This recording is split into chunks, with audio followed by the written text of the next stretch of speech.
of their traditional lands, their elders and descendants.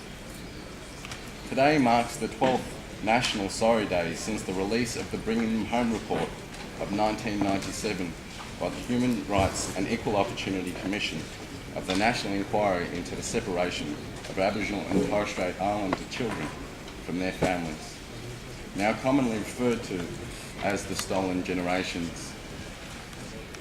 In the era of protection, the Australian government wanted to eradicate Indigenous people, put them on missions and reserves, isolate them from society with age restrictions and caste restrictions and assimilation rules, in the hope that Indigenous people would breed out and die out under the guise of "it's for their betterment." The policies and rules of ordinances of 1910 to 1912 were modified to suit the application throughout the decades until approximately 1970 and varied by state and territory governments. In reality, the practice of removal occurred since colonisation, with black wars and massacres right up until 1940. This was reported in the Bringing Them Home report as genocide.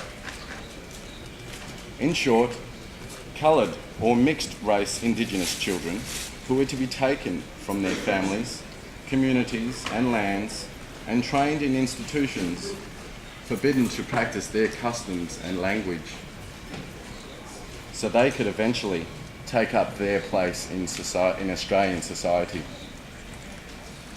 These policies and practices contravened the human rights of all Indigenous Australians and in violation of the Universal Declaration of Human Rights endorsed by the UN in 1948. Yet the report covered removal until 1972. This is evidence that the human rights of Indigenous Australians were not counted, nor visible, nor in the psyche when Australia signed off on that declaration.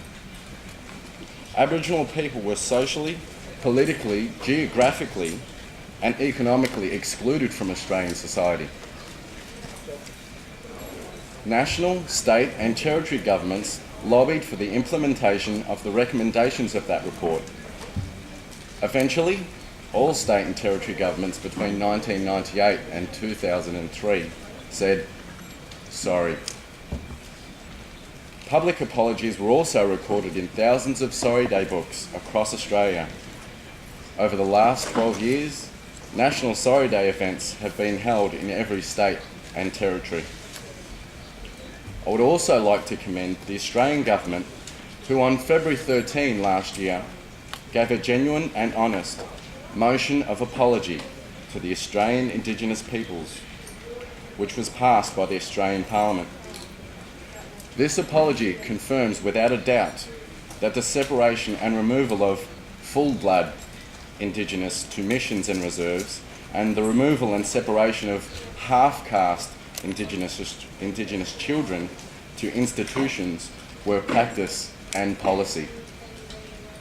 The inquiry captured 535 individual stories and 777 submissions, and we know there are many more.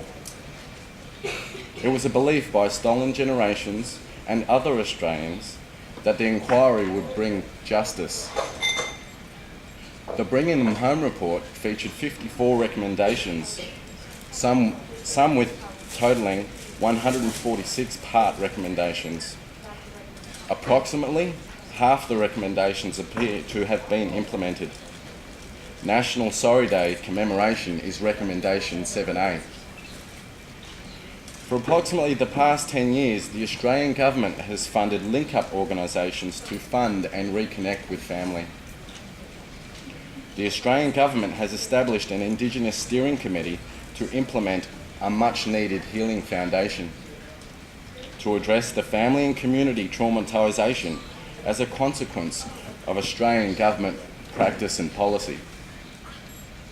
Finally, I dedicate this as a legacy to all those who were part of the Stolen Generations and have advocated and lobbied for the rights of Stolen Generations at state and national levels in Australia.